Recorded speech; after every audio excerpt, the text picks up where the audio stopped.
My name is John Crow. I'm the president of the Osterville Village Association. I want to thank you all for coming tonight. We have a full schedule this evening and we're going to get right to it.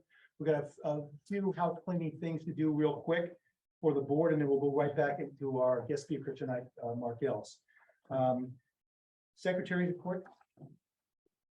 Robin, has everybody read the secretary's report for the month of June? All in favor of accepting the secretary's report, say aye. Aye. All opposed? Okay, thank you. Treasurer's report, Alan Kay.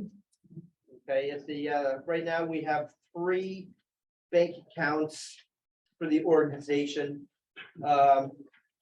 One is where most of our business is done. It's with checking account. We had $3,138 in the account.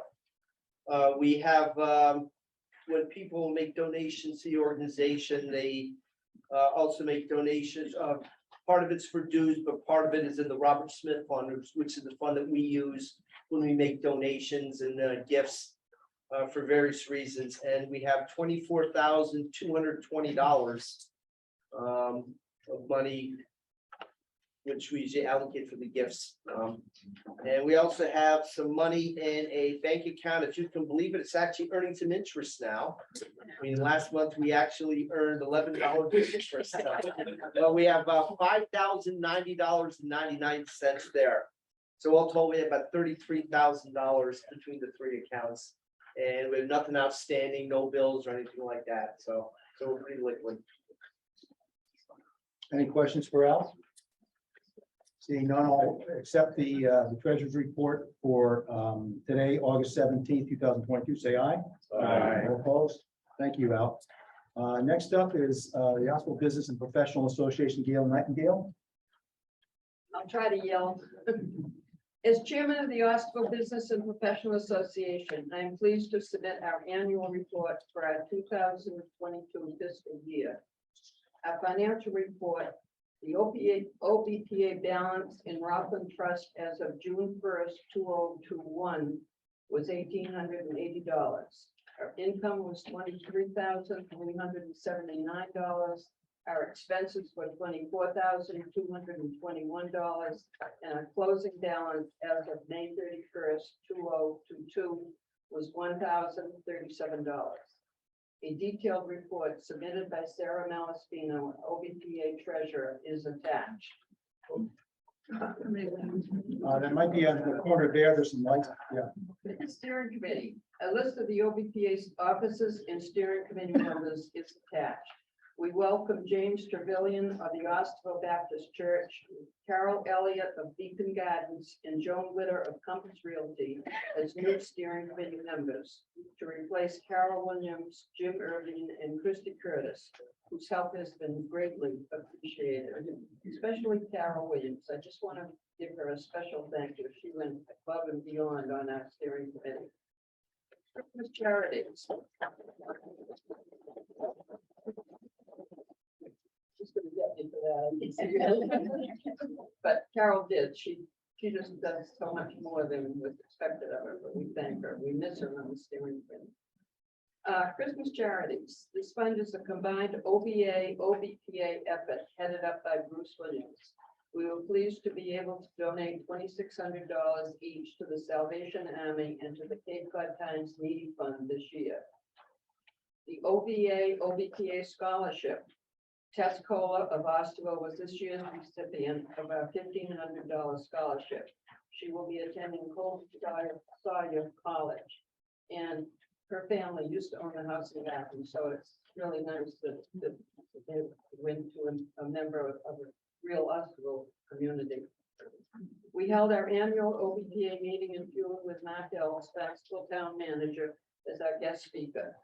We thank all of the Barnstable departments and the CONM Fire Department for their help during our various celebration days.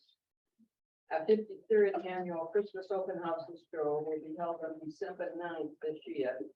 Please join us, especially around the crash at 6 p.m., which will be preceded by a Christmas decorated golf cart parade down Main Street at 5:30.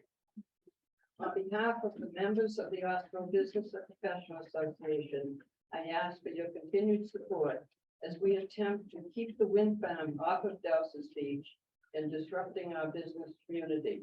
And as we try to keep Osterville the village we all have enjoyed and loved for many years. Thank you.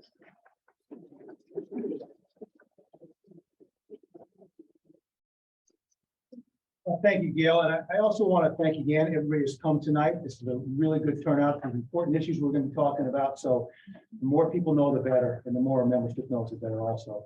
I especially want to thank those who've become new OBA members this year. And those who are in the audience who are not OBA members, we do have signups for you here. It's very important that we have a large contingency to support our organization. Many who have contributed this year have also contributed more than the annual membership fee, as Al was saying, for the Bob Smith Fund. All that money goes right into the Osterville Village in one way or another, or some of the other nonprofits we have here. So we appreciate your generosity. If you have not yet become a member, you can also become a member at our website, www.obatoday.com. For the past 81 years, the OBA has been here to look out for the best interests of Osterville Village, and we continue to do so. In that vein, I would like to give you a quick update on the Osco Bay School property, which is the old West Bay School right here. You've seen a lot of work going on. Other than that, we've got new tennis courts and pickleball courts that have gone in. We've seen tremendous progress on the fields that are coming. The fields are going to be for adult softball in the corner, and those are not light posts. Those are posts to hold netting to keep the balls from hitting people's cars out in the parking lot. So as long as you know that. Once the sun goes down in those neighborhoods, all the games are over. Let's see. The recreation center that we've been talking about for a number of years is not on the agenda anytime soon, and there's no funding for it at this time. The funds are currently available to tear down the existing recreation center, which is filled with black mold. And that can't be used in a safe manner, so that will be taken down. That's the building looks like a bunker back there. That was originally built from some insurance money from the old recreation center behind the Baptist church. We're proud to have garnered community support about how to transition that land into a place that will serve families, children, and visitors. We also appreciate our partnership with the town of Barnstable to help make this a reality. Please take a moment when you go by to observe the progress and join me in asking town manager Mark Ells to convey our thanks to the town staff that has helped us move forward with this. Both the Department of Public Works, the engineering department, they've done a lot of work on this, and we appreciate what they've done. Next, we're very pleased to facilitate tonight's community input session with town manager Mark Ells on the Commonwealth Wind proposal. We appreciate his accepting our invitation to join us this evening. This will be very short. We prepared some basic background for you in a handout. That's what you all have in front of you. We've done that to the best of our abilities, and as always, if anything we get is wrong, let us know. We're welcome to correct it. The handout is also posted on www.obatoday.com, which is our website. On page 1, we set out objectives for this conversation. They are the fourth as follows. We want to thank town manager Ells for pausing his community post-agreement negotiations until he hears and addresses community questions, concerns, and sentiments. We want to hear response to the Osterville Business Professional Association position on the wind farm coming through our Main Street Business District. We'll learn how Manager Ells will factor community questions, concerns, sentiments to any further process or negotiations. And lastly, we'll identify the next steps, our community engagement and feedback opportunity on any negotiation that may follow. You'll see at the bottom of page 1, we welcome corrections. We are simply residents doing the best we can. One correction already came in. When we thanked the town manager for pausing negotiations, we should have said, thanks for withdrawing the request for authority to commence negotiations. Pause was shorthand, and the word is a bit off because negotiations haven't commenced when the matter was withdrawn. In any case, the sentiment is the same. We really appreciate actual community conversations and answers to questions coming first. After we hear from Mr. Ells tonight, we'll open forward to all your questions. We have plenty of time. We'll listen to everybody. And I want to know, I'll say this beforehand, but when we go to questions after Mark finishes speaking, if you'll stand up and state your name, let us know who you are, and then ask your question. We'll get to everybody, and I'll when you raise your hands, I'll point you out, and everybody will get a turn to go ahead. So I want to introduce Mark Ells and have him come speak to us about Osterville's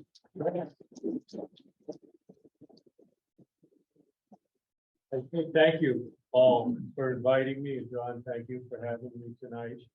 Certainly, I'm here all the time, anytime that you have a question about our community. I'm the town manager, and that's why I'm here, quite honestly, and that's why our staff is here. So don't feel as though you have to wait until something is at a point where you feel strongly, or maybe you do immediately. Reach right out, email, call, ask me to come in through OVA or individually, whatever works best for you. I know I've worked with, the business and Ms. Nightingale for years.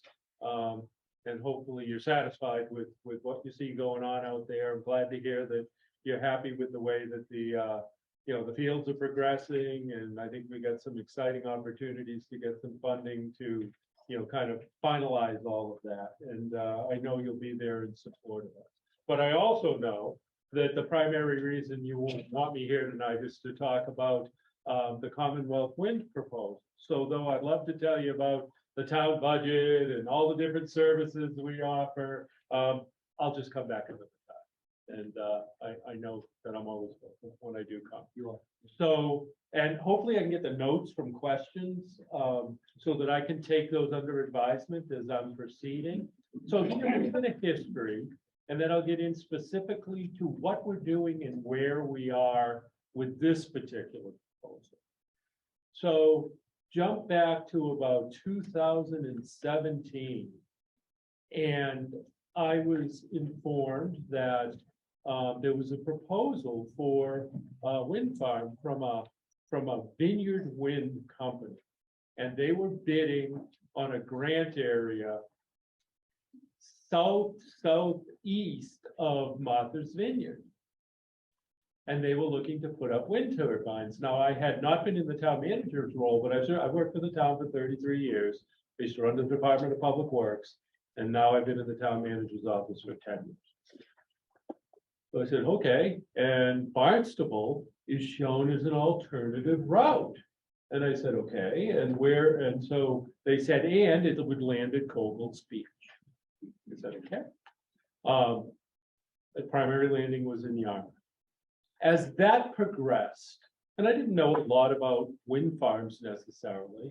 I actually was the guy way back when they ran the cable from Nantucket to Hyannis. That's where the power comes right down Ocean Street out to Nantucket. So I kind of worked on that, but I was an engineer back then. Now I'm a manager. So had some familiarity with it, but not a lot. And so since 17, I've been learning about the regulatory process, about the technological process, about what a host agreement is, and how we in Barnstable progress through that thought process. Also, at the same time, I know our town council was watching what was going on, and it wasn't going well in Yarmouth. And I was approached by leadership of the council, who instructed me to go and have conversations with Vineyard Wind about, and I became manager in 16, so about a year into that, and find out the details of how they were progressing through their permitting. So I did that, and I came back and I reported on it. And they said, no, that's not what we're asking you. We're asking you to talk with them about making Barnstable the primary route and Yarmouth the secondary. I said, okay, so we went back and had that conversation. We've proceeded through that process, and we've secured a host agreement with what is referred to as Vineyard Wind Phase 1 at Coble's. The process that followed those discussions are that initially I go to leadership of council. I say, is this something we want to talk about? I confirm that yes, it is. Then I go to full council. Simple question I ask. No reason why you shouldn't go have these discussions. So remember this point right now, where I'm at. Okay, jump back how I proceeded through phase 1. So then I go to town council and I say, well, they're proceeding with filing their permits. Okay. There's many permits in this process. The first is with the federal government, with Bureau of Ocean Energy Management, I think is the department. It's a BOEM, the acronym. And that begins to look at what's being proposed. That had already been filed when I found out about the project. They have every right to do that. They don't need to come to Yarmouth or Barnstable or whomever the community might be and proceed with that. That was proceeding. We began our discussions. We were looking to be the primary site. They agreed, yes, we'll just go. Our alternative 2 becomes alternative 1, and our alternative 1 becomes alternative 2. I asked town council for authority to discuss a host community agreement. I was given it. I proceeded with that. There were lots of other meetings that happened through that process, both with the regulators, because then also there were filings with the the Mass Energy Board, that is really the entity that certifies their ability to land and to traverse through a community, actually through the waters to the community and through the community. The Energy Facility Siting Board, I'm sorry, I have the name. And that's like a subgroup under the Department of Utilities. They were proceeding with that as well. Again, they don't have to ask us to do any of this. I asked for the host community agreement authority because without me sitting at the table with them as they do this, we react when something comes forward in a permit, not discuss it well in advance of the permit ever being filed. Therefore, you can think about that. Somebody's already prepared all the permits and all the plans and everything they're going to do, and then I'm commenting on it. My ability to influence what happens there is significantly different than if I do it afterwards, okay? We went through that process, and some significant changes beyond any regulation have occurred there. And if you want to go into that tonight, I'd be more than happy to. Stuff that's going to set precedent across the country. We negotiated that in the host agreement. At the end, took about 2 years, and their permitting took about 2 or 3 years. We concluded. I had to go back to town council and ask for authority to sign into a host community agreement. That was authorized. Proceeded with it. If you went by Coble's over last winter, you would have seen the construction there. It's basically a cable that'll land about 30 feet under the ground, goes into concrete boxes. Later on, it goes from those concrete boxes through the streets like a utility to a substation. I share that with you because we've had Park City Wind, which is the landing at the west end of Craigville Beach, that's still in permitting. But that same process proceeded for that, step by step. They don't have their permits yet, but we do have a host community agreement with them. All this is available if you want to look at it. More than happy to share it when it's finalized. When it's in negotiations, it's not available. It's a draft legal document. It just isn't.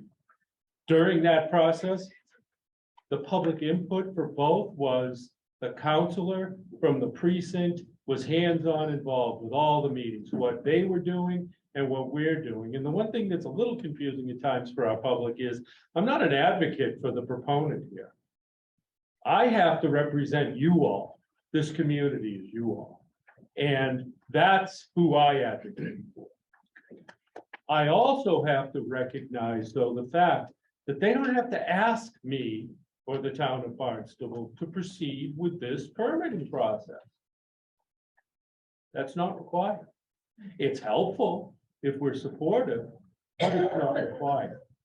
So jump over to Commonwealth Wind, and where are we on that? And I think there's a little bit of confusion, but this was a good, helpful discussion for me because you're giving me what I'm going to carry forward into future discussion.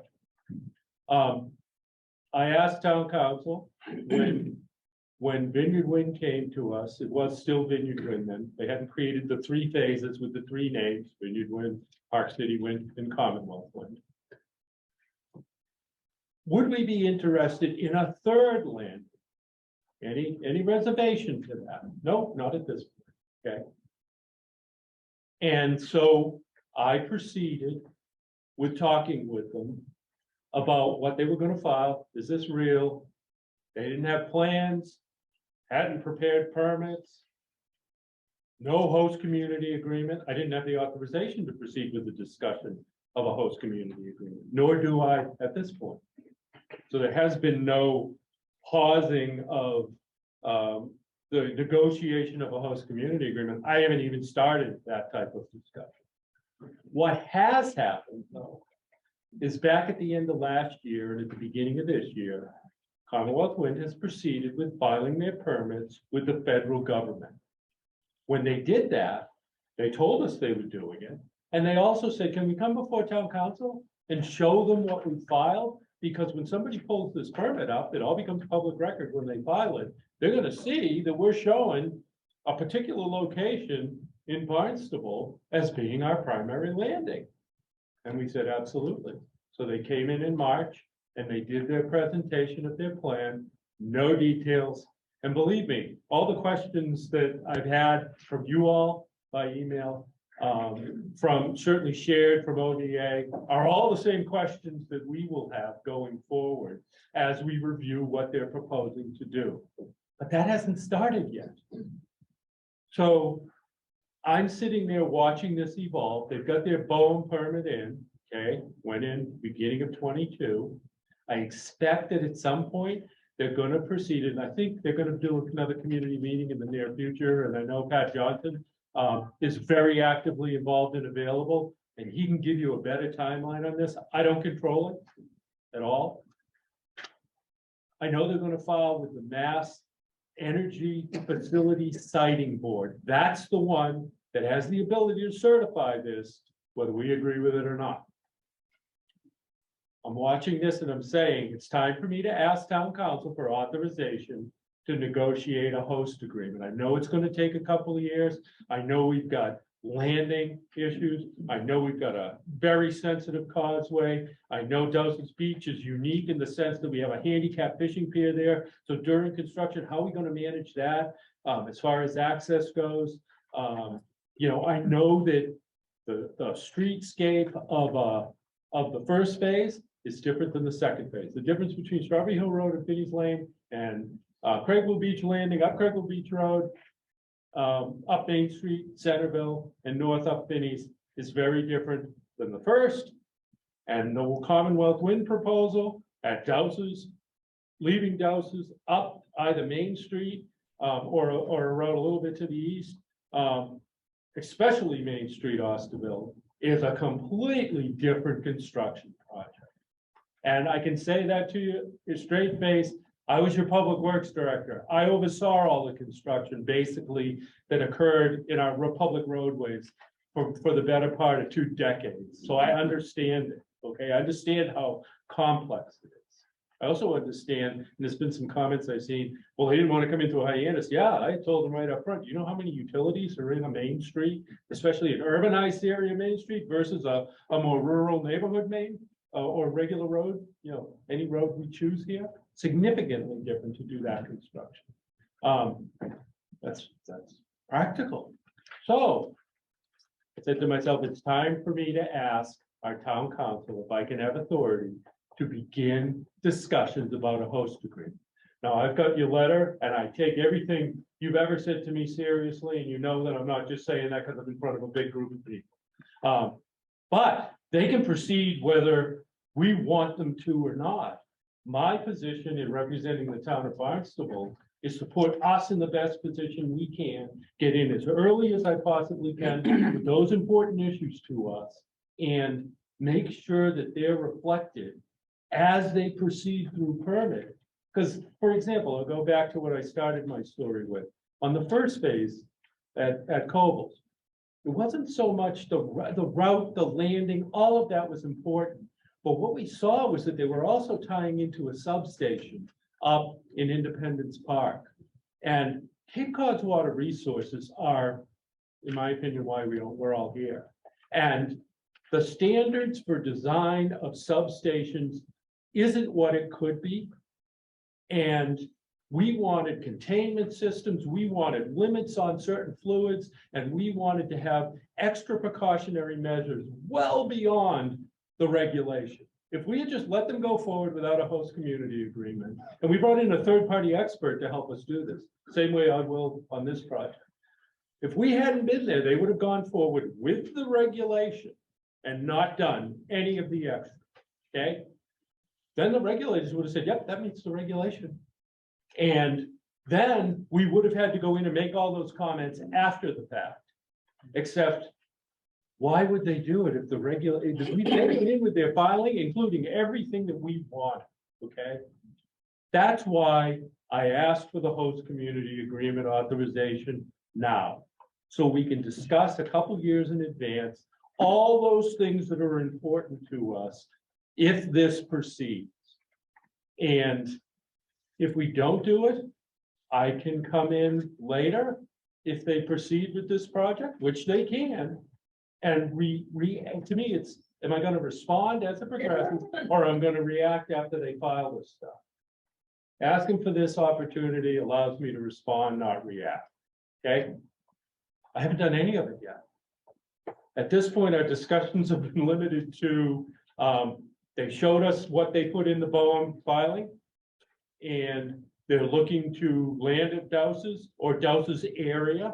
I actually see them coming in through the channel as part of it, and maybe up a boat ramp. I see them coming in on the, just to the west of there, as well. So, but they have a primary location. It makes sense. I understand why I haven't dealt with the first two projects, because they've got to stage equipment while they pull cable into boxes. Hard to do in a public road or at a boat landing. So I see the logic in what they're saying, but there's so much more to the discussions that we will have with them as they progress through. Okay, where am I now? They filed it. I've seen the picture. They've come to our engineering department and asked for our plans of where the sewers are going to run. One of their routes didn't have a sewer in it. Main Street, Osterville has a sewer in it. And that's going to happen in the future. It's out years, but it's going to happen. I hope, side note here, 3 Bays is one of the most impaired water bodies in the Commonwealth. And unless we put together a very comprehensive plan of various approaches to reduce that nutrient load, not only are we going to be not in compliance with the Clean Water Act, but we're going to continue to see deterioration of that system. Centerville River, East Bay, not as bad, but it still exceeds it. But 3 Bays is bad. We got to correct that. Very simple. So they want to see where our sewer routes are. We've given it to them. They've come to us and said, this is our primary route, and it's standard for us to proceed with doing borings along a primary route to see if the soils are such and the underlying conditions are such that we can do this sort of utility work. It's basically a road cut permit from us. We issue them all the time to all sorts of utilities and private entities, and they've done that as well. I haven't had any other discussions, so there's this impression that I'm in these discussions with this group and we're getting into detail. Haven't done any of it. Haven't had the opportunity yet. But as much as I know that you've said we don't want it, I hear you, but they can, you just need to know they can proceed whether we want it or not. And it's my professional recommendation to our council that I can do a better job if I'm sitting at the table as they develop this, rather than react to when they file something later. And therefore I've asked for this authority to begin these discussions, and we call it a host community agreement. There's monetary, there's technical, there's legal and regulatory. But at no time do I become an advocate for them. We're their host, and I'm the person that you all chose through your council to play that host role. And so they have to respond to the agreement that we have with them, and we can do a better job in developing that agreement if this proceeds, if I have this opportunity. That's what I asked the council. Now, the difference here is that Osterville hasn't had a active council representative specific for this precinct since 2 councilors ago. The most recent councilor had to abstain because of a conflict relevant to his profession. The prior was very involved. In fact, he was the councilor who said, go to Yarmouth and make this happen. So that's how this has evolved, and that's honestly what occurred. But we heard you. And so, as Mr. Crow rightly said, I will talk to the council leadership, Matt Levesque, and it was Matt and I who said, no reason why we shouldn't just, Mark, just withdraw that and let's continue to talk to the community. I think that there's some misinformation about how this process works. Get out there and talk to them. And I said, that's fine. And as long as it takes, I'll do it. But as long as this project's proceeding, I'm going to make the same recommendation because I'm at a disadvantage reacting as opposed to being actively involved in responding to what's going to be developed. How do you get involved? Well, I can be here for it. If we can hold as meetings as you wish. But the interesting thing from my perspective that occurs is many times you will look at me expecting that I have authorities that I don't. And you'll just find me, that's fine. I'm used to it. And but I'm just going to tell you when I don't have the authority to do something that you would like to see happen. And I'll just ask you to be patient when that occurs, because people get frustrated when that's the case. They feel like I should be the conduit for what they want to see happen. I understand that, but that doesn't mean that I can always do that. Yes, sir. Mark, you said have you asked the council for authority to negotiate or not?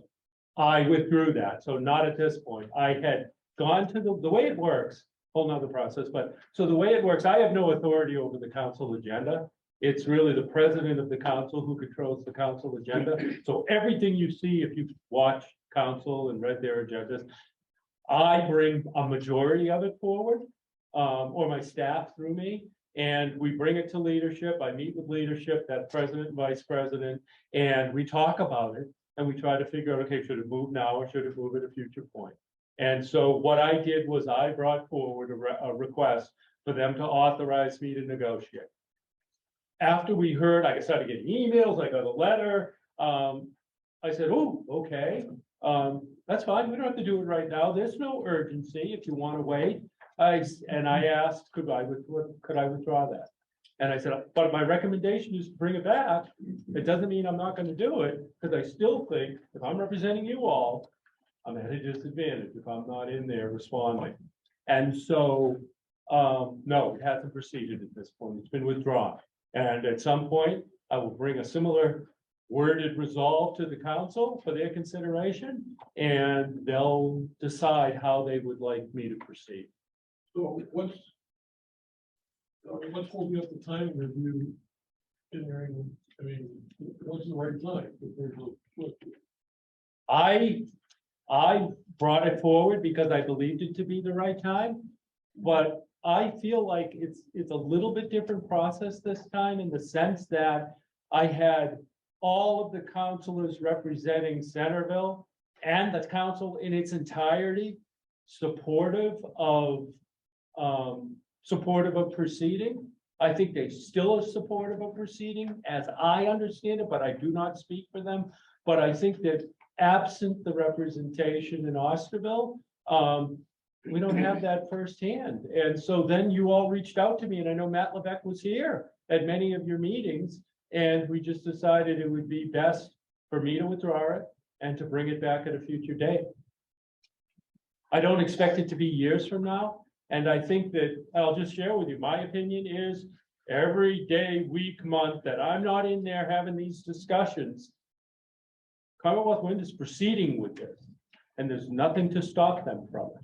So are you saying we need to go past the elections and get a town councilor and then you'll propose it?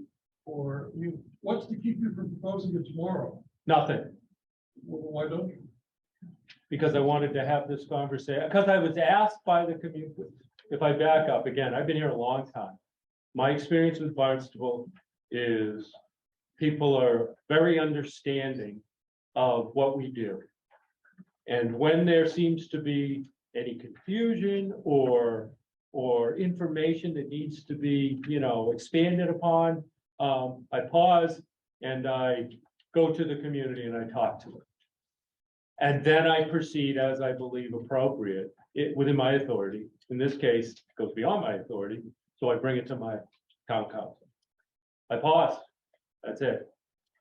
But my recommendation is the same, and I would bring it forward, and it's not really respective to whether there's a sitting councilor or not. But the difference is the councilors that were sitting in those precincts were advocating for the project in Centerville, both of them. And the council as a whole supported that. I think the council again would support it, but that's a difference. And what's the difference? The difference is they are elected by you and serve you. I also serve you. So if you ask me to stop, even though you might say go and you say stop, my inclination, unless there's an emergency or an urgency to it, is to stop and listen and talk with people. But I've already told you where I'm going to end here, and it is, my recommendation to the council is going to be to allow me to proceed with this negotiation.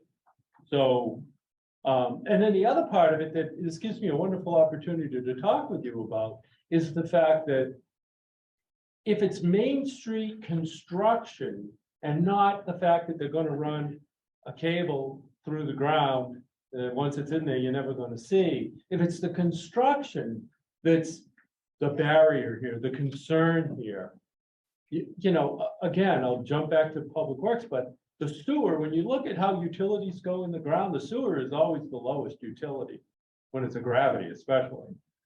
So the digging that we're going to have to do is going to be the most significant when we put the sewer in. And then things above it like drainage and this conduit and hopefully gas will come in and do it, working with Craig Crocker on water. They're all above that, okay?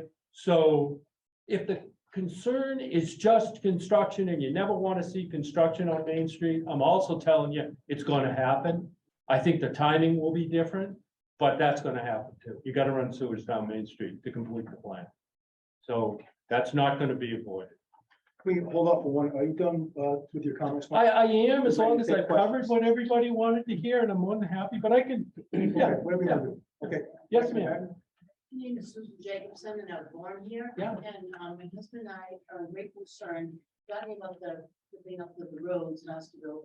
And we don't understand why the gas company, it's a different subject, can come in here and rip up our roads and Yes. not fix them. Could you explain that to us? I wish I could. The Massachusetts law allows that for the utilities, very simple. They can And take- so, they can take yes, our and they can roads and rip them supersede- up and not fix Yes, them. ma'am, they can supersede our authority to issue road cuts, and they can go out there and do that work. Now, to their credit, we sat down with them and we said, what world do you live in? You can't do things this way.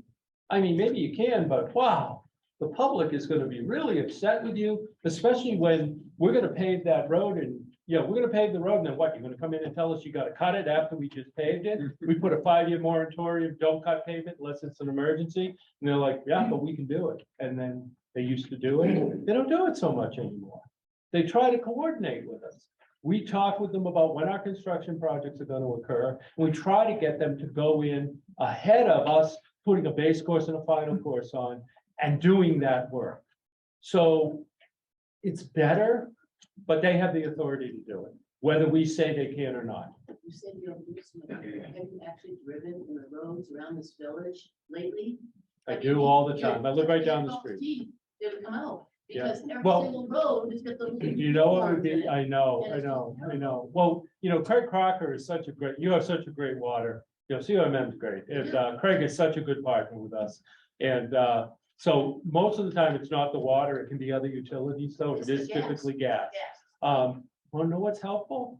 And it's really easy, just go on and you can go right on our website and hit me with an email and say, hey, I live or I drove on such and such a road can you send a crew out and look at that? Because we don't always know that they've been out there. It's And almost every road in it is, well, it's all over town, quite honestly. Ridiculous.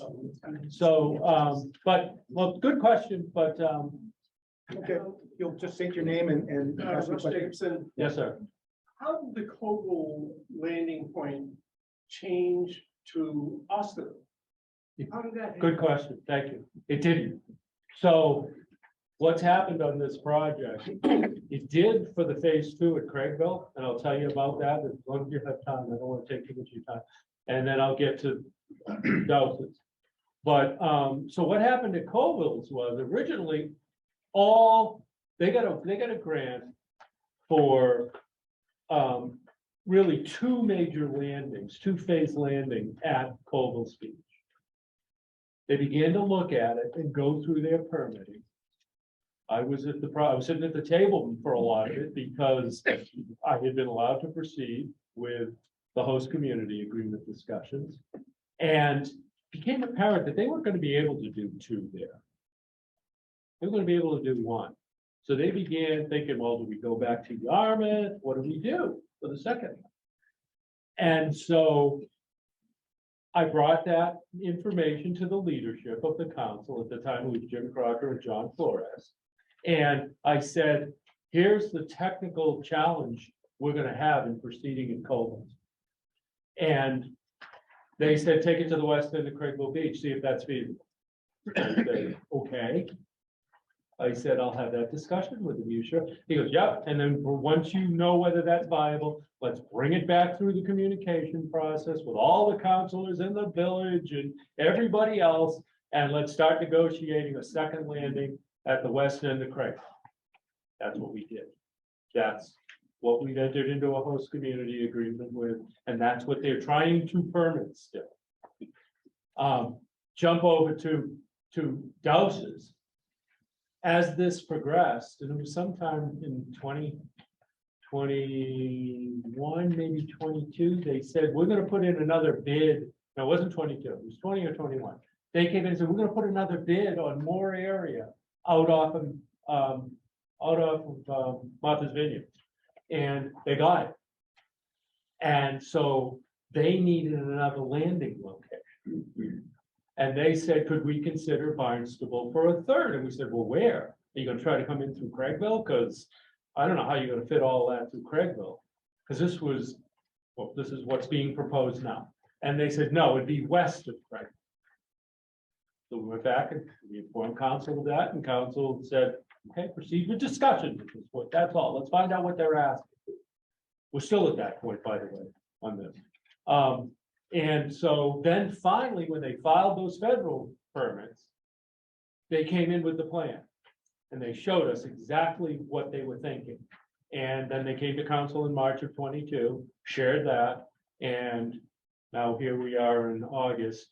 And I actually asked in July to proceed with that host community agreement. So it is a separate project that they're asking to proceed with here. So where is the designated route from landing at Dowses? Is it coming down East Bay? Is it going down Main Street? Is it going through? I guess I'll answer two ways. I'd like the opportunity to sit with them and understand what they're thinking, because the last thing I want to do is sit here and tell you that they're going to do something when it's not technically feasible or acceptable from like our public works standpoint. I can't do that right now. I haven't had those discussions, but I think they showed a route, and it was kind of going up East Bay Road. I don't think it went up over on Moyano. I don't think it went up that way. And then it either went Main Street or Old Mill. And then it went, there's substations involved in this, but I can't tell you where they are. There's an old substation, the substation off of Old Mill. Yep. But the challenge that I have here is I can't really answer your questions because I haven't sat down and seen any of these details yet. Because I haven't been authorized to. Yet I'm being asked by the public to answer them.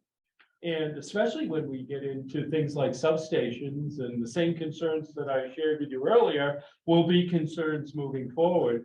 They're not going to go to this substation over in Independence Park. they're gonna go to the Oak Street substation in that case, so. And, so I don't know how well I can answer you. I do know they have that picture. To me, it's a picture. You know, I'm also background of engineering, so there's a lot more that goes into building something than a nice little picture like that, so. What's our time frame here? I think you're gonna see about a 2-year window of permitting.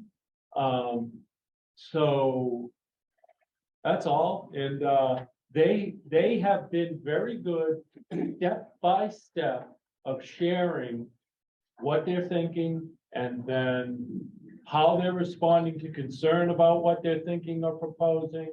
And in the end, we were satisfied with what they did within their first phase and their second phase. Now, I don't know where we'll land on this third phase.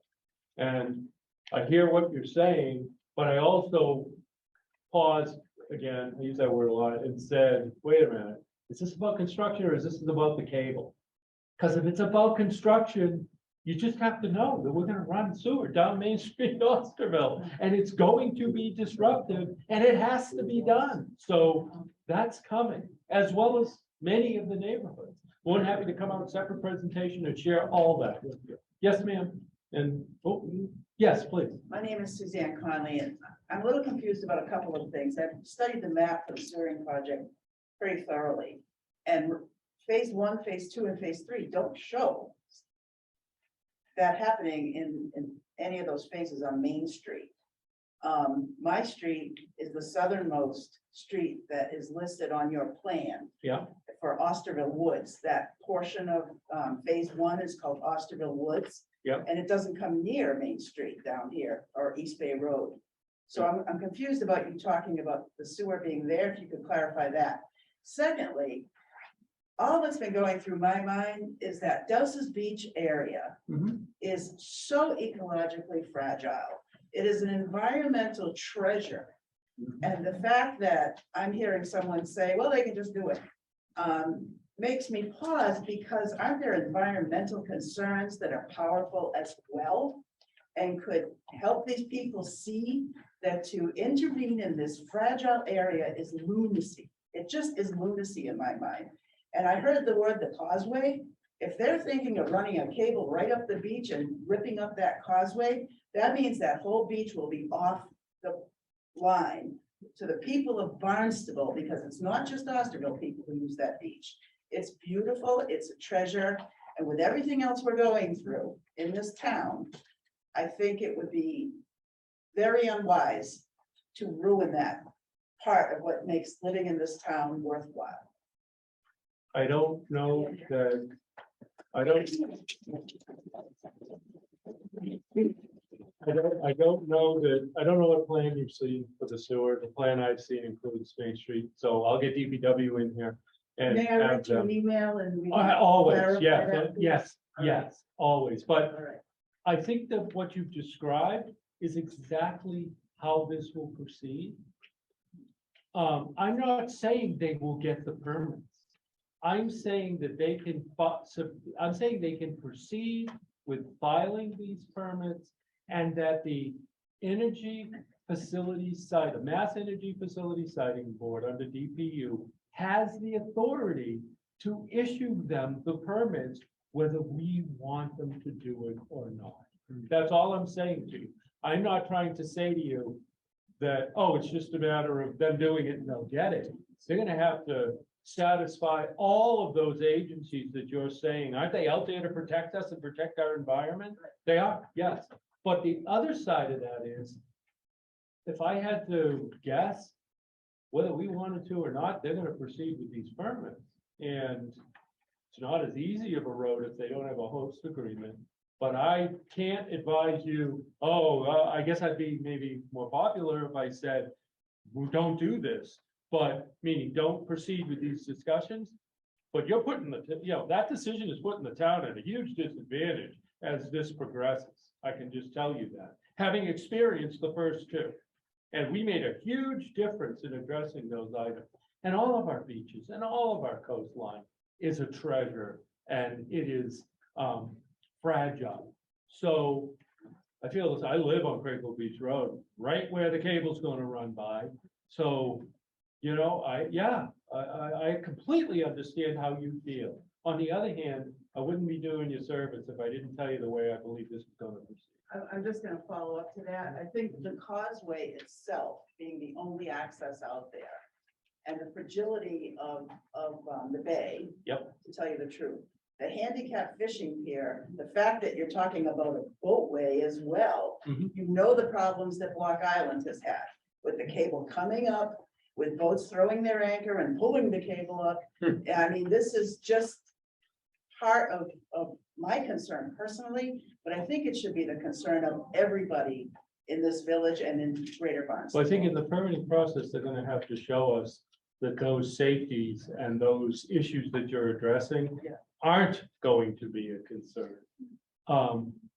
They did that in Block Island, that- and it didn't pan out that way. Yeah. But If anybody just thank raised you their for hand. hearing me out. Sorry. Oh, absolutely. And All right. please email me so we have each I other's. just want to be sure about the plan and where it shows. Yes, ma'am, and then I'll come back to you, sir. Yeah, and then I'll cut back to you. Yes, sir. Go over here.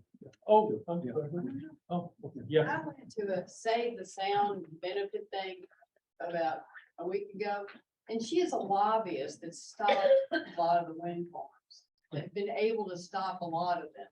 And she told me, I showed her the email of this meeting here, and she said that there are towns around here that would more than welcome. They would love to take the cables of these projects that are already approved. And she said that that's what we should find out about, rather than automatically taking it through Osterville. So why don't we find out about that? I think what I'm Call describing, the SOS people. I think what I'm saying to you is we're not automatically taking it anywhere and haven't done that. We wanted to host them at Coville. We wanted to host them at Craigville.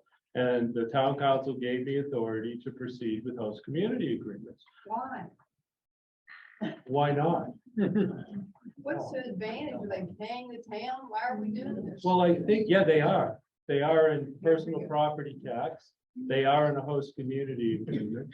They are in helping us accelerate and reduce the cost of the sewers that we're putting along those routes when we are doing that. And it's not everywhere. You know, we on a bigger, on a higher level, maybe. I mean, certainly it's a federal and state initiative to move in this direction. And you know, quite honestly, I'm proud that Barnstable stepped up and did this. And if we can do it in a way that's environmentally safe, I'm going to continue to support it. And I'm going to continue to recommend that on future projects like this one, at least we get to the table and have the discussion. I don't get to go into the lobbying world. You're talking to the wrong person. I'm the administrator. So I don't get to go make that type of decision. That's not within my authority. Yeah. We're bouncing all, we had lots of hands. Who else? Oh, I'm sorry. Yes, sir. Hi, Steve Costello from Osterville. Yeah. A couple of questions. The first point you made was, we're really here to talk about water. That was an interesting point, this whole discussion about cables going underground and so on and so forth. Then you said sewers are inevitable. Mhm. So we've got a clear problem in our 3 bays. We all live here, we go here, we fish here, we love being here. So if sewers are inevitable, who's gonna pay for it if we don't do it now? So you're technically talking about 2 scenarios. If in fact, let's say this happens, in the future, we're gonna dig up these roads in order to put in sewer lines regardless if we need them. We'll have to pay for that as taxpayers versus if in fact this process continues and they're able to put it through regardless of what popular opinion is. And at that point, they're gonna put sewer lines in and cover the expense for us as taxpayers. And it's gonna help potentially improve our water quality. Well, I think that when we partner on a road construction project like this, and the other party is gonna pay portions of it, that's a benefit. Going in once and doing it once, the last thing in the world I wanna see ever happen here is for us to do cable, if it occurs, and for us to do sewer later on. I don't want to disrupt twice. I want to get in and out. There's a 30-year life on a road if you do it right, at least. We want to be in and out and then not bother anybody again. So that's all part of the consideration. The water aspect, well, anything that anybody does on Cape Cod impacts our water resources, whether it's your house or whether it's a project. And so that's always of the utmost importance. It's one of the first considerations, always. And so I don't know that I have to say any more about that. So I'm jumping all over the place. I know way in the back, you had your hand up next. I'm trying to go in order here. Yes, sir. And I just wondered, as an advocate for the town, wouldn't you want to advocate, say, in the cable underwater, through the Cape Cod Canal, and hooking up with the old program plant and the stories connected all the high power, and keeping up the roads and all. Can you repeat the question? He asked whether, I described myself as being an advocate for the town. Shouldn't I be advocating for perhaps for like another route that would take some, I think you've actually said it, but take another route, whether it's the canal, whether it's some other opportunity than what we've seen here, or what we see proposed here. I don't know that I would advocate for the route. I think what I would communicate if we don't proceed as I've recommended is that we're not really willing to host this. Then the proponent becomes the entity to decide how they might manage that. That's, yeah. Engineer.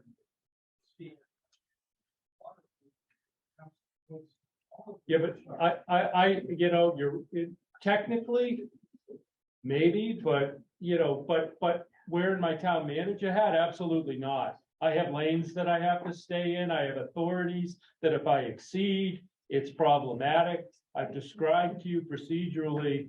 I say so, I think that you actually want the opportunity to have the lines come in here, whereas I think the majority of the Barnstable residents would rather that it was not, perhaps doesn't, anything that you could receive a lawsuit for the entirety of the month. In general, that's not the consensus that I'm hearing, but I'm certainly hearing it in the communications I'm receiving relevant to Dowses, honestly. In general, the public has been very excited that Barnstable stepped up during a time when we're looking to move to wind power in this nation and came up with a safe way to bring them ashore, and then we hosted it. And that's pretty much the most predominant communication I get relevant to what we've done so far.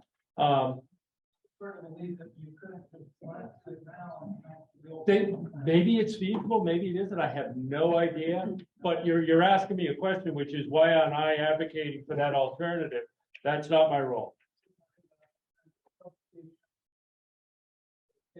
We are. The land-based stuff on Cape Cod's tough, and that's why we were proud of what we did with the substation. I mean, we've done significant technical regulatory improvements in Massachusetts to what would be required in containment and security post-containment, meaning if it leaks, then what happens at substation. And we've done it successfully both with Eversource and with Commonwealth Wind. We were the first over at the airport on a different effort. So we're proud of that. And that's a good story to tell. I don't know what will come of this third landing. I don't know if they can prove that it's the right location, the safe location, the appropriate. All I'm saying to you is they don't need me to say it's okay to proceed. You just need to know that. That's all. Oh, I'm sorry. Yes, of course. I just want to ask, Oh, I'm not that loud. I have a process question, two process questions that are yourself. basic. I'm sorry, I'm Heather Hunt. One is, I had read after some Falmouth folks said that when their town interacted with the sponsors of a project trying to interconnect in Falmouth, the town government there is doing a lot of communication with the project sponsor, and residents are too, so much so that the project sponsor actually withdrew or paused its application before the Energy Facility Siting Board to be responsive to the town and to residents without any community host agreement in the picture yet. So I think I'm wondering why there can't be conversations with the company outside of a host agreement. Can't you just talk to them and just tell them, just talk to them the same way we could just talk to them? So I think I'm just missing the link that there has to be a community host agreement negotiation process in order to just communicate with the company in that respect. That's one question. And then the second question is, I think it could be helpful to understand how you take community sentiment sort of like into the negotiations. So when the company, this company, Avangrid, filed its second petition before the Energy Facility Siting Board, it said, we haven't finished that community host agreement, but here, take the first one because the second one is gonna look just like that one. So I don't think, at least I have clarity with regard to like, how do you take what you hear from the people and sort of pull it into your negotiation? On the first, yes, I can talk to them. I'm very concerned about how far I go with those discussions because I hold a position of authority in the community, a significant one. And so I don't want to mislead either way. So the first thing I do when they came to me and asked the question about hosting, I bring it forward in a public discussion, which I did. And they said, sure, proceed with looking at what they're proposing. They came back with that. And quite honestly, here we are now having this discussion. So I don't know what Falmouth did, quite honestly. I know they have a different form of government. I know that they have struggled with these types of issues, wind turbines, land base, etc. So I'm not engaged there. It's different, quite honestly. But certainly I can have my concern about talking without formal authority is that because of the position I hold, let's say I start going down the road of talking in detail about a route. Wouldn't that suggest to you that I'm considering it? I'm very cautious of that because I don't want it to get turned around that, well, you took us down this road. I want to make sure that the community formally knows what I'm doing, when I'm doing it, and what those mechanisms are. That's all. And that's how this process got established. As far as public input, I mean, I guess there's two parallels, and I think I said this already to you, but I'm not an advocate for any project. Okay, I'm not here because I want this to happen or I don't want it to happen. I try to stay neutral and looked at the merits either way. So how do I take public input? I take public input like this. I take it by your email. I brief the council and the public, both before town council, on the various media channel, whether it's channel 18 or online. I go out into the villages and I talk with the people, or my staff talks if I'm not there and brings that message back, and everything that's done. And that's why I'm so glad Mr. Crowe will share all the questions, comments, concerns with me. I take it all into consideration as I proceed. Okay. And that's how I try to do it. The negotiation of the host agreement, though, once I really get into the details of that, I can certainly still do the process I just described, but I really can't talk to you about where I am in that negotiation. Okay, it's a confidential sort of thing until it's fine, and then I can share it.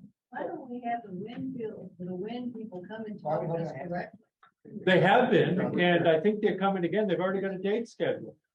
And you're right, man. Thank you. That's exactly the way that those first two projects proceeded. I think they had over 70 meetings in Centerville, and they answered the questions. And then we look at what they did with what the public was saying to them. And then we also commented. We had a legal team and technical, and we had DPW, legal, planning, marine environmental affairs, myself, and outside consultants looking at what they were doing as they proceeded.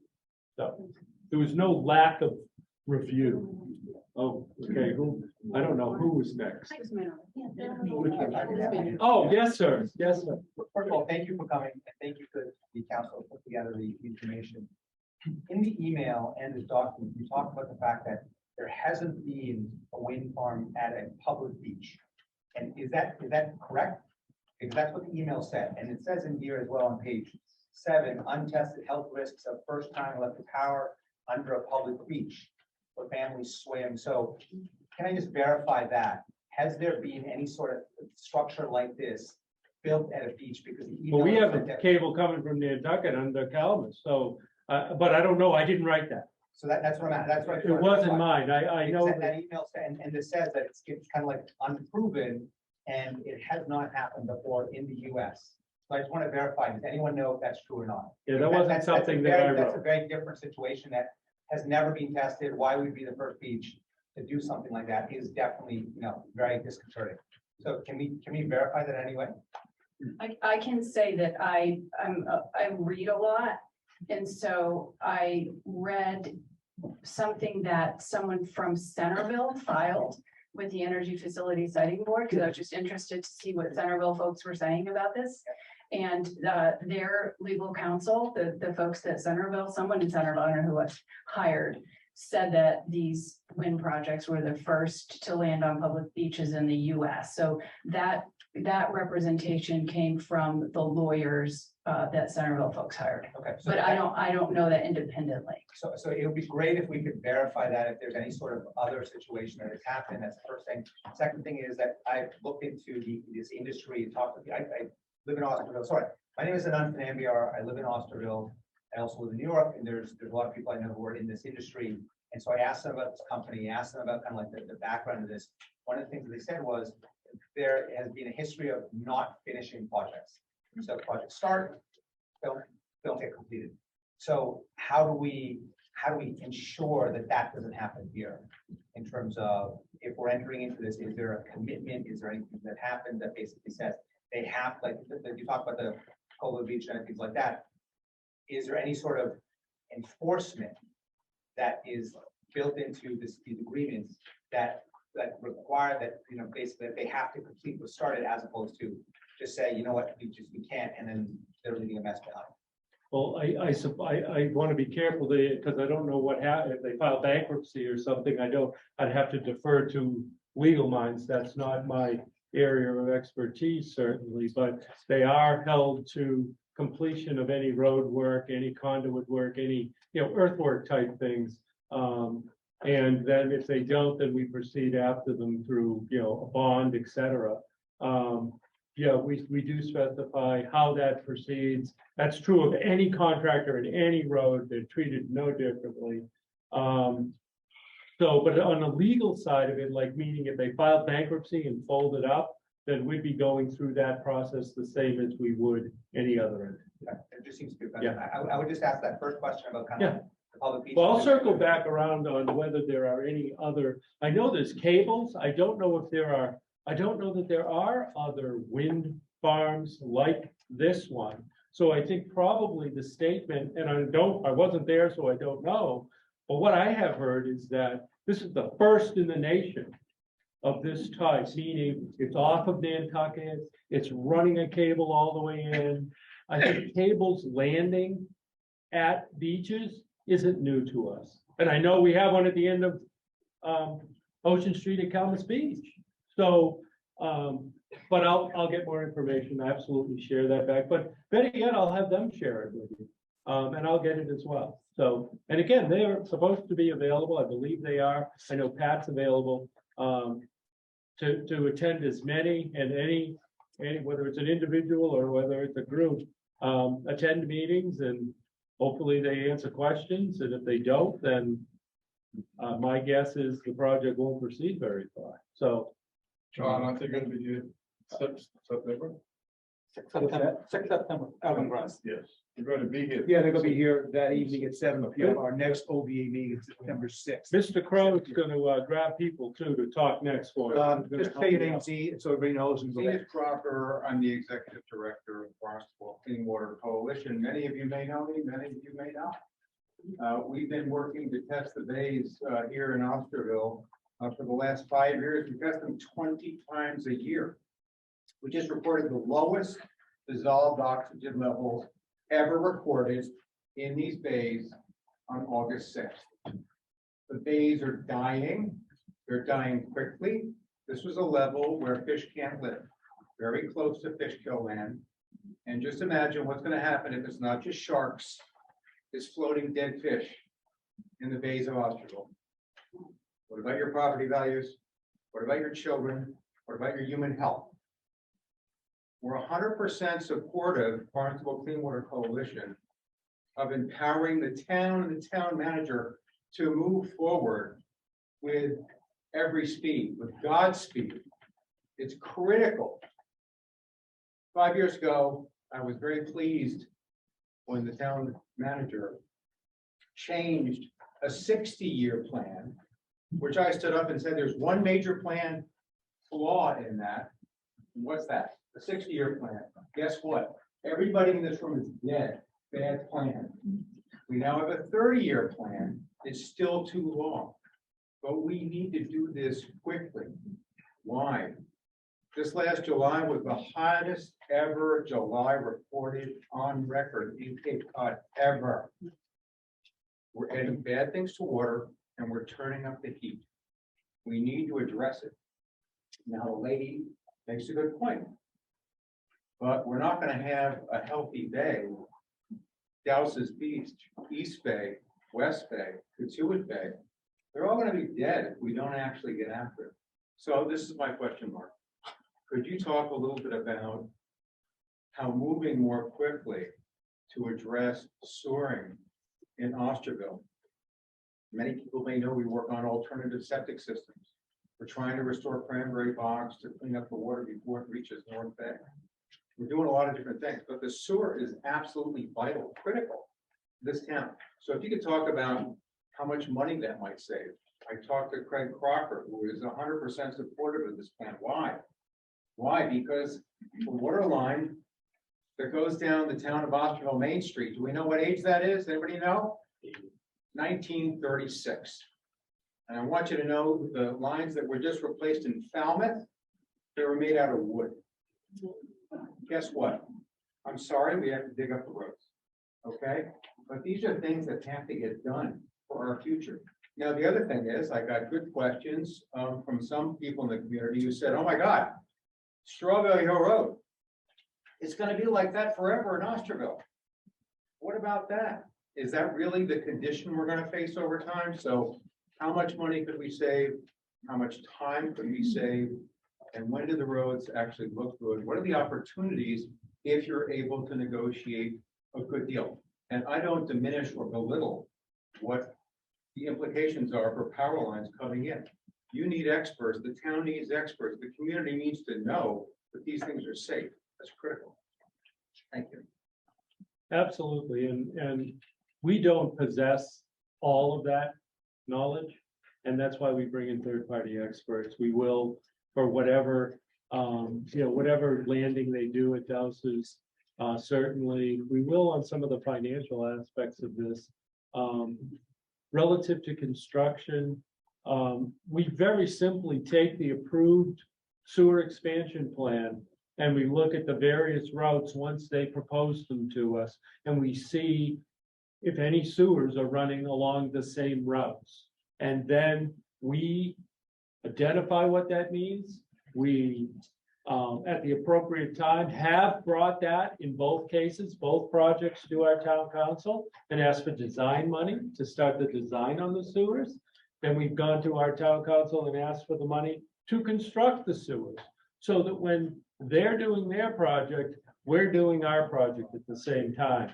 Now, what's the savings there? Monetary and non. You're in and out in one project. Estimated on the first phase project was $3 to $4 million in savings, because they do a lot of the earthwork, and then certainly the base and final courses of pavement. So, that's a secondary. It's not built in a monetary sense into the host agreement. It's just said that they will restore all the roadways, all the drainage, all the utilities that existed to new and current standards. Under this host agreement, that's basically what it says.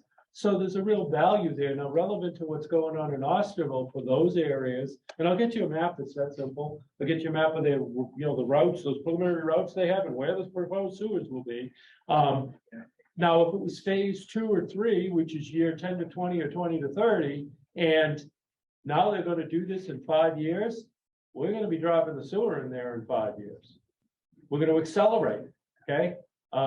Because we're only gonna come in and do this once. And so that would be beneficial to your point. It does create challenges.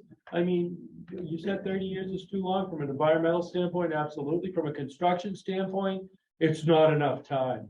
Think about that. Think about how much construction we're talking about here. And construction is disruptive, okay? No question. It's even more disruptive on a main street. We get, absolutely. No, we're not pretending any of that.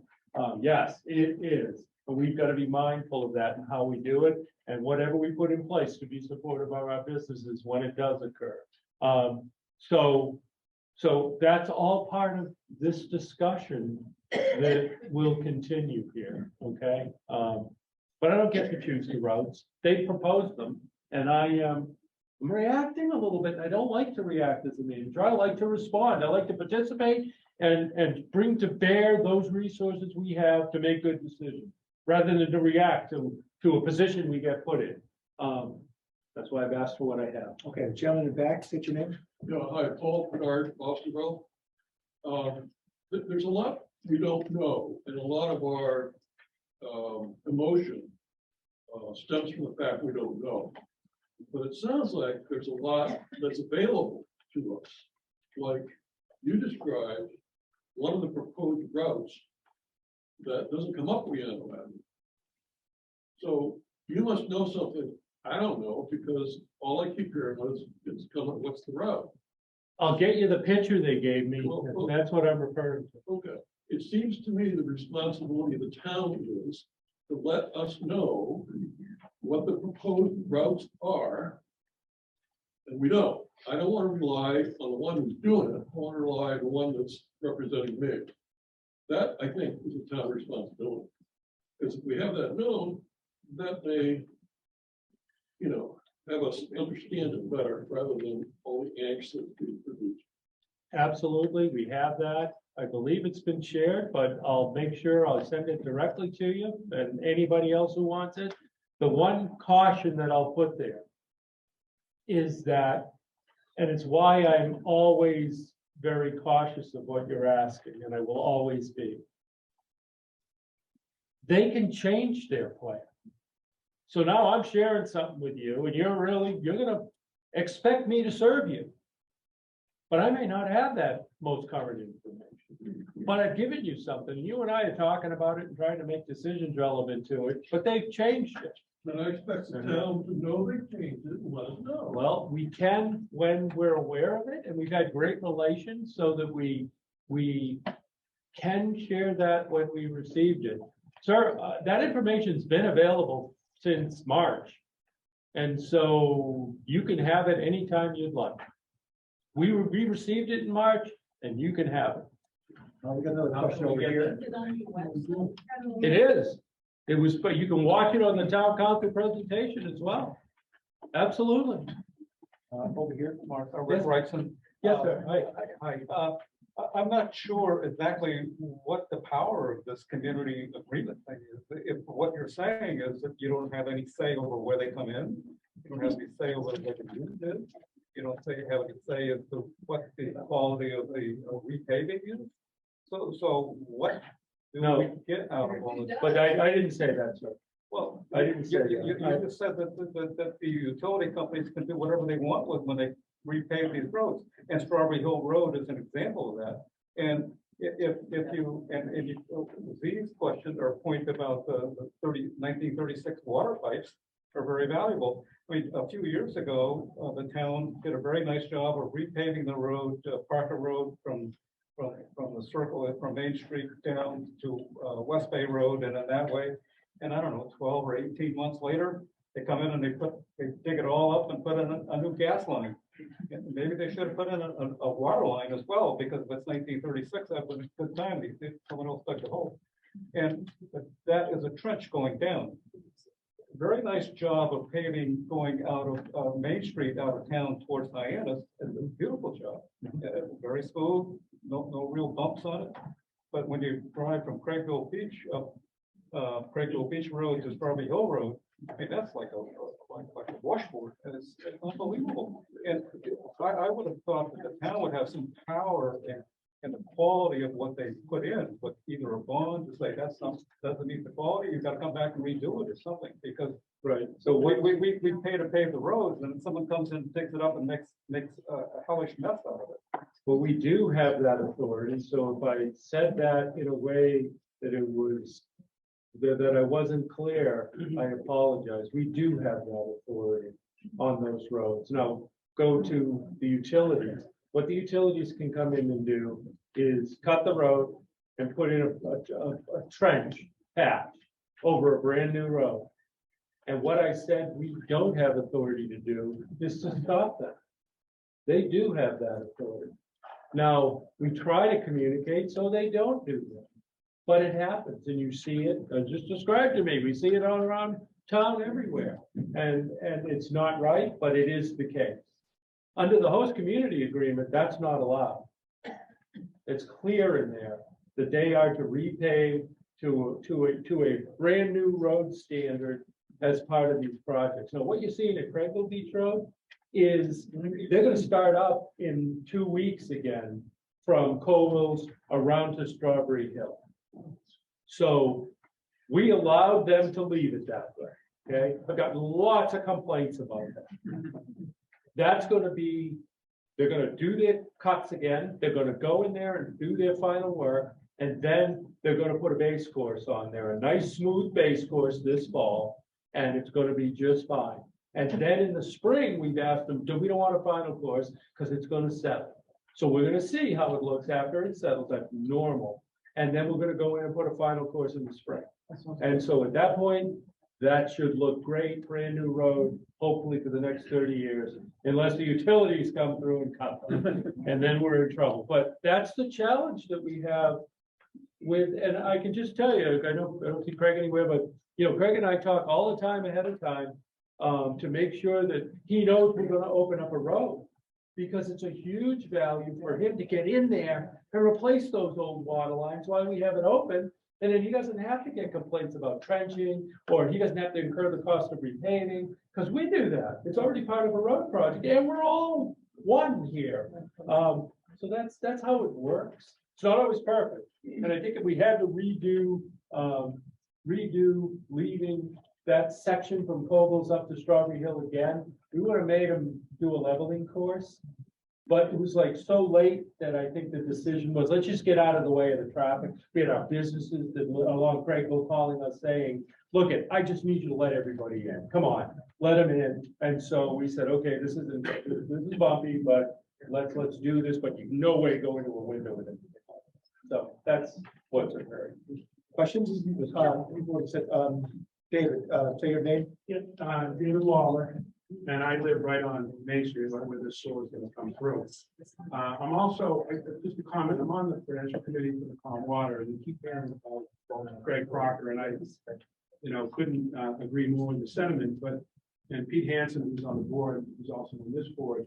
And one of the things I wanted to point out is that Pete and his board, through Craig, in the first phase of Global, were able to negotiate, because in this portion of the host agreement, we were, as a district, we were able to negotiate 7,900 feet of new lines, and the average line was about 70, 80 years old. That they put in the 7,900 square feet to a savings to the ratepayers, because it's not taxable, it's on the water bills, over about 2.1 million. Now that's just materials and a little bit of labor. Had we had to have dug up the road and put them in there, I don't have an exact figure, but my guess is it's probably twice that amount. So you had just a hardcore savings just from the COM, never mind the water department. And the other thing, and Mark can comment, Mr. Ells can comment on this, is that we have environmentally right now, the DEP is coming out with new regs. They're going to be draft regulations. They're supposed to come out in September. They're always late. They'll probably be out in October, November. And they're supposed to be ready and signed by 2023. So this year, within a year, within 12 months. And these new DEP regs now deal with nitrogen, not with nitrogen, not just the affluent with respect to Title V, but for the bays. So what the town's dealing with is a moving goalpost from the environmental agencies, and in particular, the DEP.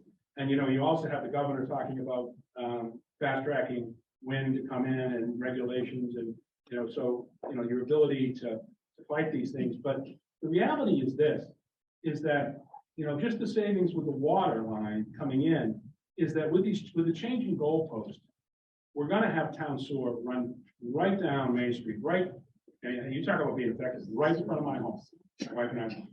And it's gonna happen, and whether it happens in 3 years or 5 years, and it's not gonna happen in 30 years. And I also have a feeling, you know, our generation and the one before, we're the ones who kind of caused this problem. I think it's our responsibility, not our kids, to fix it.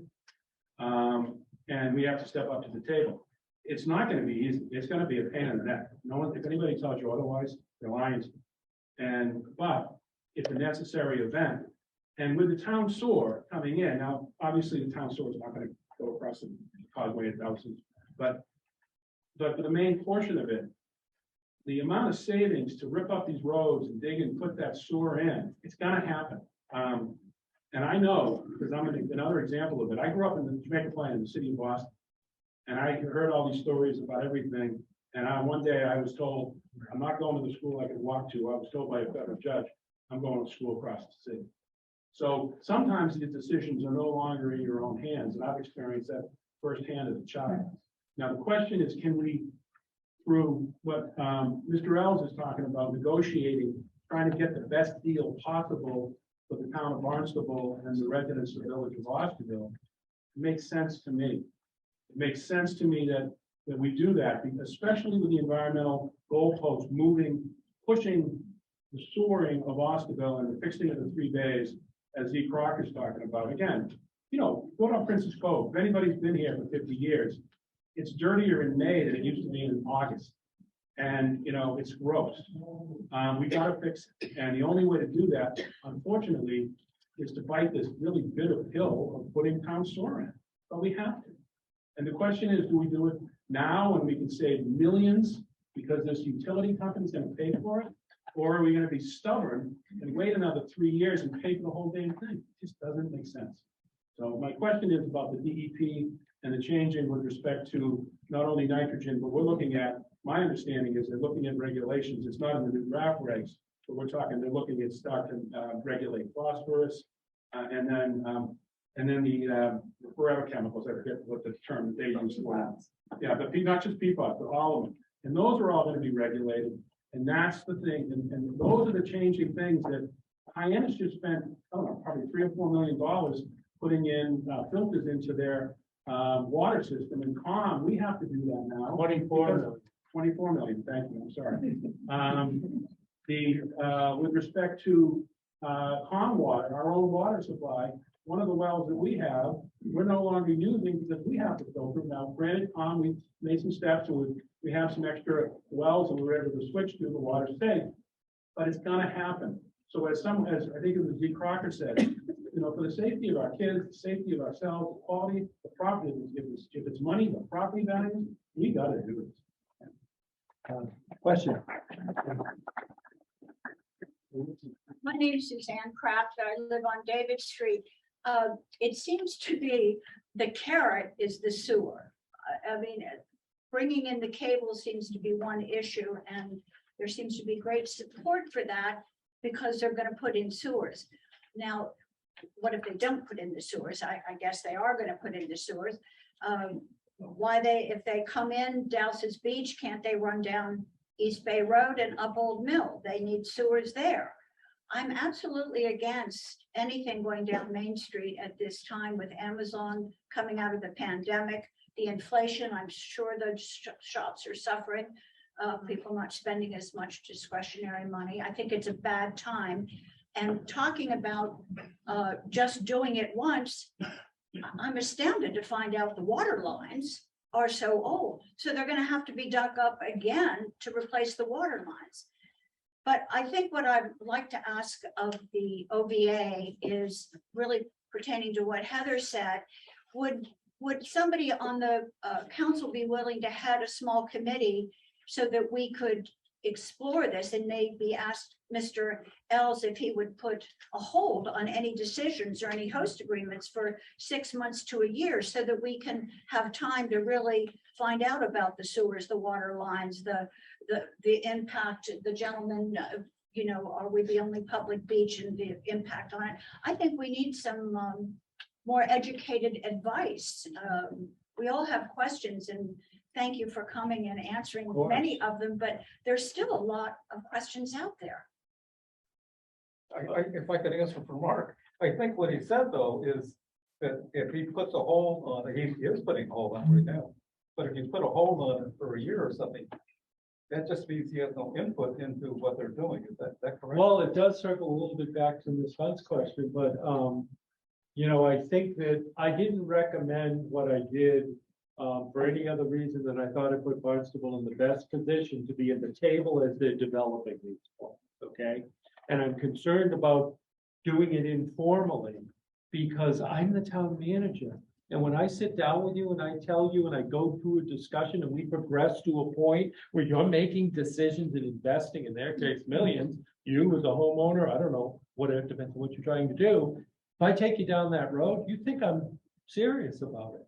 I can't just later on say, well, that was informal and that really didn't matter. It does matter because I'm the town manager. So I have to be careful of that sort of approach with anybody. I also have to recognize that to proceed through implementation of this, that the town council has to approve certain things. So for me to do it without their authorization, I can only tell you in my 33 years here, that is a mistake. The community needs to know and the council needs to know everything the manager is doing. Some of it's confidential, some of it isn't. So to your question though, I think in the month of September, we can answer every question you just have. All of that information exists. Let's do it. Let's answer it. And then there'll be more. And that's why we're here. Okay. That's why we're here. And we're always available anytime. And we'll do our best. We won't know. Obviously, the gentleman in the back asked why I hadn't shared the plan with him. Because I didn't know you wanted it, but it's been there. Not everybody knows. You're And that's talking the about problem. going down Main Street, so you've got to have some plan. You know something. I can, oh, the sewer, I have that. I have the sewer. Oh, yeah. They just say something from the OEA side, we've been trying to be very informative. It's very difficult to get the word out. People that don't use social media, people that don't read posts, people that don't get our newsletter. So it's great that so many people showed up tonight. I just want to speak before everybody started leaving. Is if you could get the word out, September 6th at 7 o'clock, we're gonna have Avangrid here to answer those questions. They were here in June. They answered all those questions.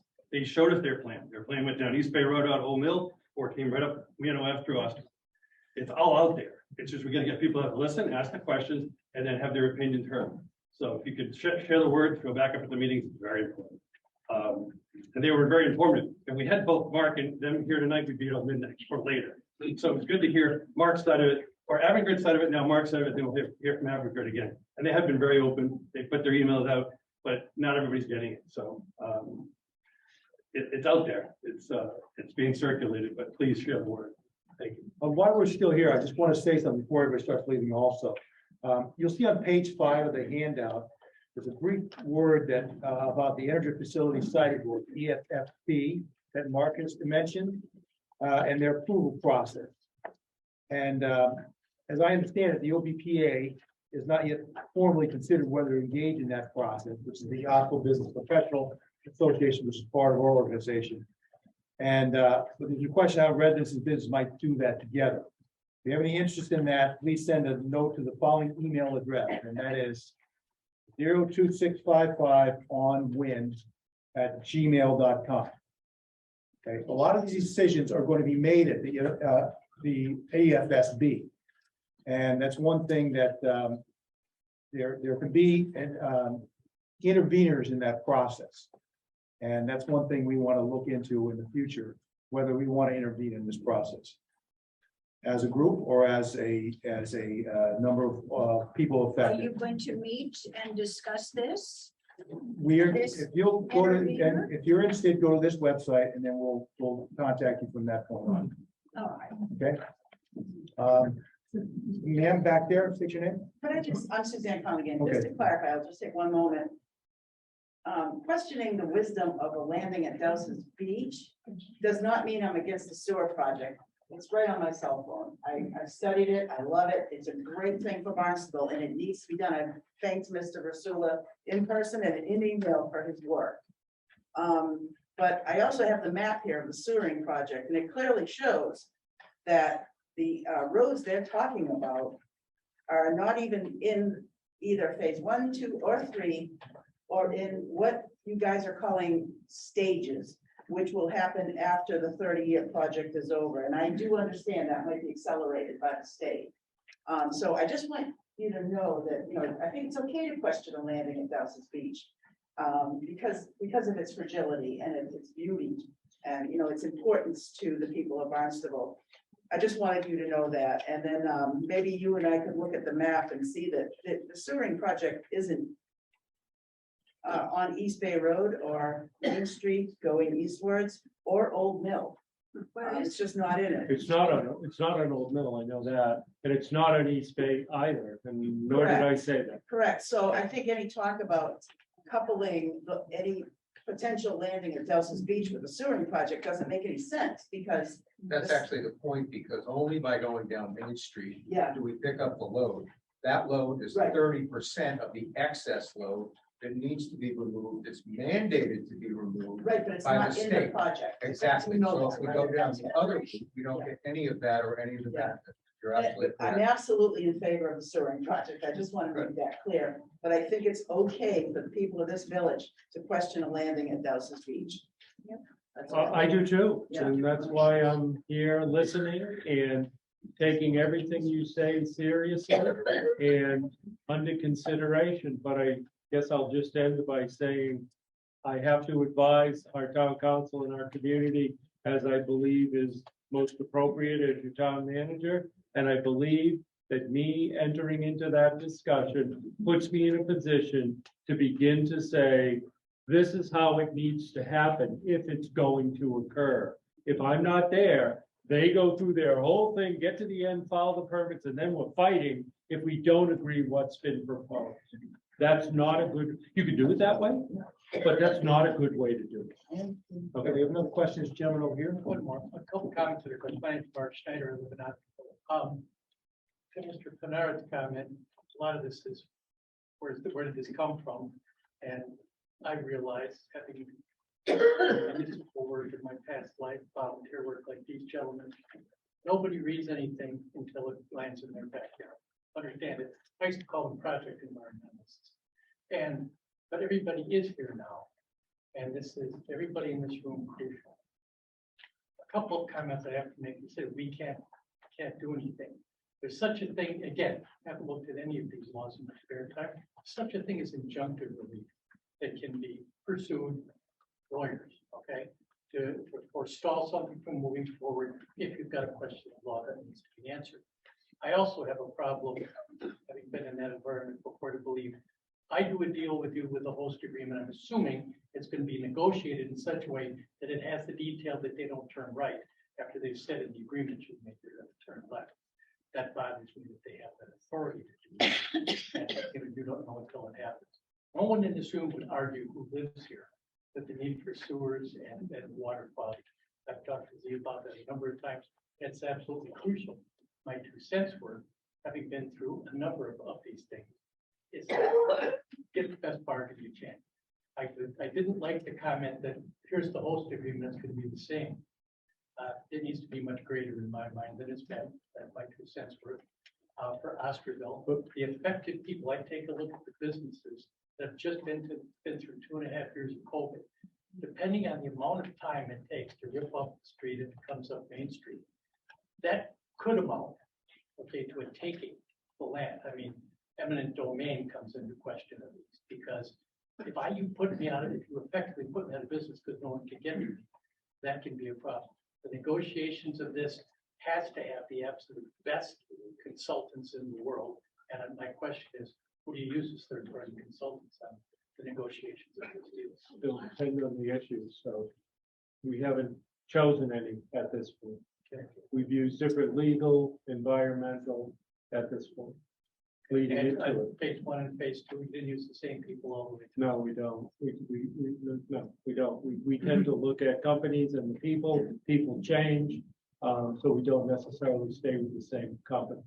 The other thing that I just have difficulty with, my world's different than yours, obviously, is the concept that you don't like to get into those conversations until you're making hay.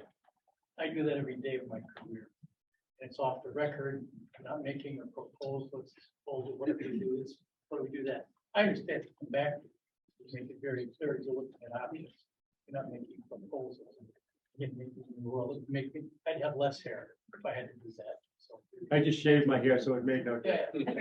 Yeah. I lost time when I.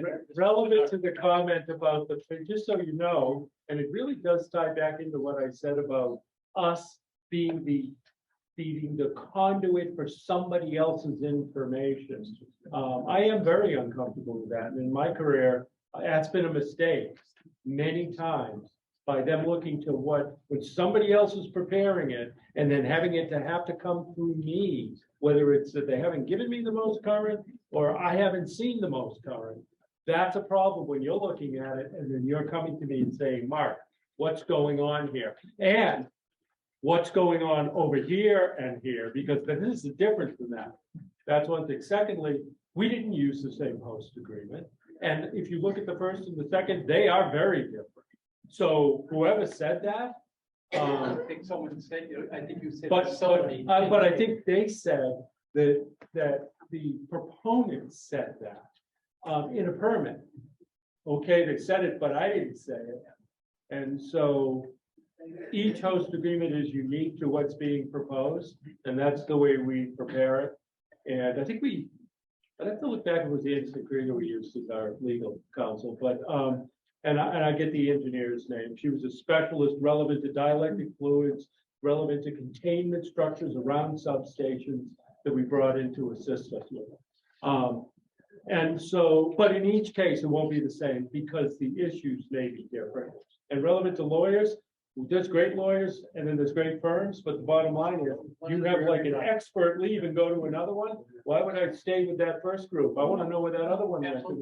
My point only is that the negotiation of this has to be paramount to take care of the stakeholders and those that immediately are damaged. I came to the last meeting, which was my first meeting, and avant-garde, someone asked, well, if I live on Main Street, am I gonna get, reduced utility bills for a couple of years? The gentleman held his laughter, but said, talk to the utility. I don't like to hear that from the people that are looking to dig up my road. So negotiations have to be a doozy. This has left the barn a long time ago, as far as I'm concerned, from what I can pick up. We have the ability, though, to impact what that result looks like and get those sewers, which we badly need. So we better put our negotiating boots on and kick some butt. Thank you. When are the sewers going to be activated? I mean, they're putting in the pipe, but then what? The pipe at Coble's Beach up No, front, if you go down Main Street, we have no sewage going in on Main Street. you have no sewers going Right down. now, no ma'am, there's no construction. No, if they put. If they, you. Okay, want the so sewer it'd be down start to Manchester finish, it property. depends on the project and the scope of the project. Typically, it's, I'll use Finney's Lane, Strawberry Hill Road. It's a 2-year project. So from the time we start to the time we finish, we put stubs in the ground.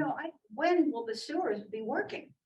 The pipe goes Probably in, the but then first- is it gonna be 10 well, years or 20 years? It's Well, gonna be 30 years. It's going to be an incremental process. As we're gonna do sections at a time over 30 years. So you put the pipe in the ground and you put the stub in for the house or the business at the same time. And then the resident is supposed to connect once that line is, once that line is live, once it works. Right. Now, There's a the plan. authority for that falls with the Board of Health, not with me, not with our town council. They're supposed to connect at reasonably quick. Reasonably quick, in my experience, has been 6 to 12 months. So then they will connect. And so I would say on the, I still go back to Strawberry Hill, Pitty's Lane, you're gonna be able to connect, you know, probably by the 23, spring of 23 on that project. So There's a that's sewage plant. for a couple of about years. this. Oh, yeah. Yeah. So, but each project, the other thing we're doing, if you drive down 28 in Centerville, see that huge crane? That's a massive pump station for sewer that we're putting in. We're gonna have another one down at 149. We're gonna have sewer go backbone of the sewer system, go all the way to 149. And then we're expanding it north and south. Probably be done with that by 25 or 26. So then we'll be able to expand into the neighborhoods. So we're starting in what we call phase one, which is the east side of that, the area really around Pocket Lake and south into Centerville. And so that's an expansion incrementally over 10 years.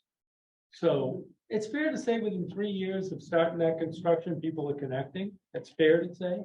So it's years before we actually in the ground start to solve this problem that Mr. Crocker was talking about. So, and if we don't start, then it's just going to progressively get worse. I think what Mr. Lawler brought up is a whole other discussion you should have me back for, and we should get regulators here as well. This Title V regulatory change is huge for our community. It's huge for Cape Cod, huge for Massachusetts. How they bring forward a draft regulation can impact everything we've talked about relevant to sewers. And how it can impact it is they're looking at, all of us right here have on-site septic systems, okay, right? You don't have sewer. If you don't live in Hyannis, you don't have sewer. Small section of Barnstable Village. This impacts you if that's the case. And what they're trying to figure out is what are we going to do? We can't wait all these years to remove these nitrates. It's urine. It's people's urine that causes this problem.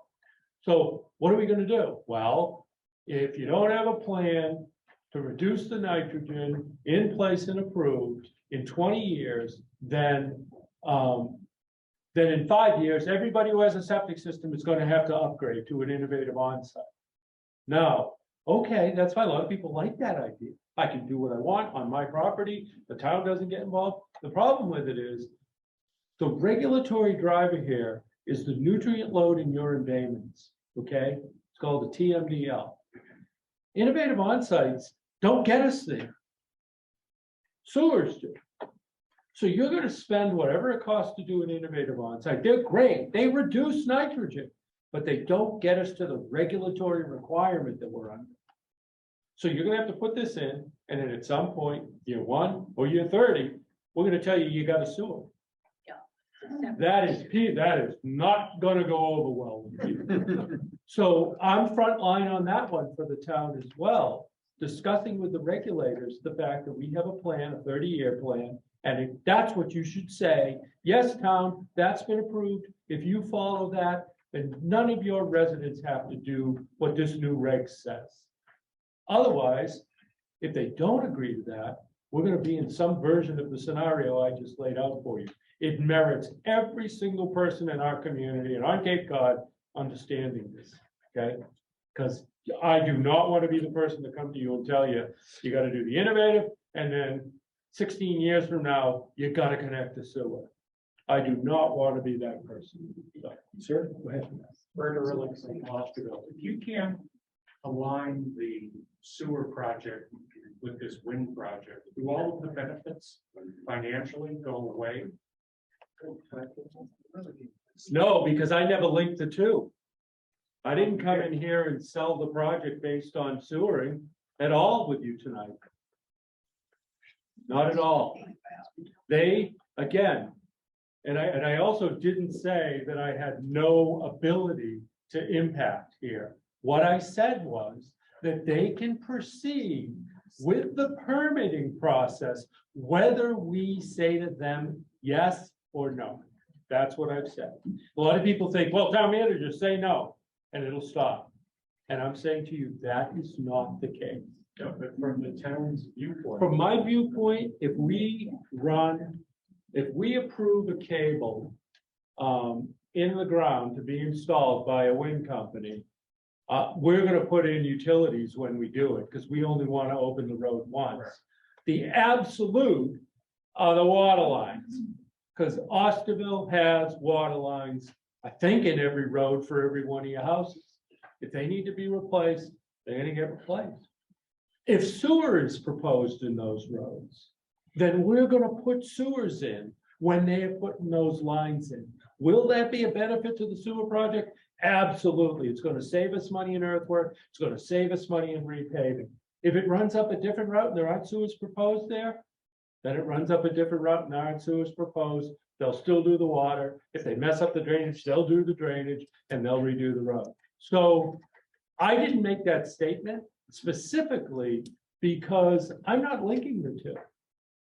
I'm not. I think that their project has merit for consideration. Number one, because they have the ability to file the permits. And number two, because I believe nationally and in the Commonwealth and in Barnstable, this is something we should be looking at. That's what I believe. Has Katuitt also been looked at since it's part of Barnstable? That would give us some of the financial benefit and it doesn't need to. You know what? That's a wonderful question that you should ask Avangard when they're here. Well, I didn't do the proposals.